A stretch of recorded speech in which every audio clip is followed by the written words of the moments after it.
Lufta mes Rusisë dhe Ukrainës ka hyrë në vitin e 5, ndërsa të dyja palët vazhdojnë përballjen ushtarake dhe përpjekjet diplomatike për një zgjedhje të mundshme.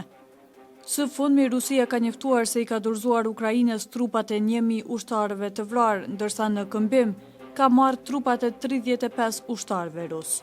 Ky shkëmbim është pjesë e një marrëveshje të arritur gjatë negociatave në Stamboll në qershor të vitit 2025, ku sipas marrëveshjes të dyja palët ranë dakord të kthejnë deri në 6.000 trupa ushtarësh.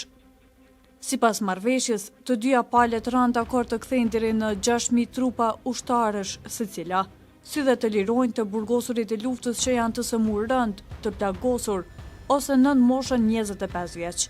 Konflikti, i cili filloi më 24 shkurt 2022 me pushtimin e plotë rus të Ukrainës, ka shkaktuar humbje të mëdha në të dy anët. Zelenski ka pranuar se rreth 55.000 ushtar ukrainas janë vrarë në fushë betejë, ndërsa vëzhguesit perëndimor besojnë se numri real mund të jetë edhe më i lartë. Nga ana tjetër, sipas të dhënave të verifikuara nga burime publike, janë konfirmuar rreth 186.000 ushtarë rus të vrarë, megjithse besohet se numri i vërtet është edhe më i madh. Presidenti Zelenski ka paralajmëruar gjithashtu se konfliktet në lindjen e mesme mund të ndikojnë në furnizimin e Ukrainës me sisteme mbrojtje ajrore. Sipas tij, vendet perëndimore mund të fokusohen më shumë në tensionet me Iranin dhe rajonin e Xhirit, duke reduktuar mbështetjen për Ukrainën.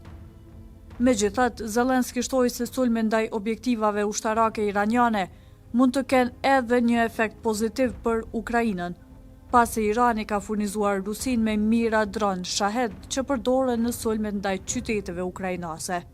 Edhe pse analistët paralajmërojnë se pavarësisht kësaj, Rusia tashmë prodhon një pjesë të këtyre dronëve edhe brenda territorit të saj.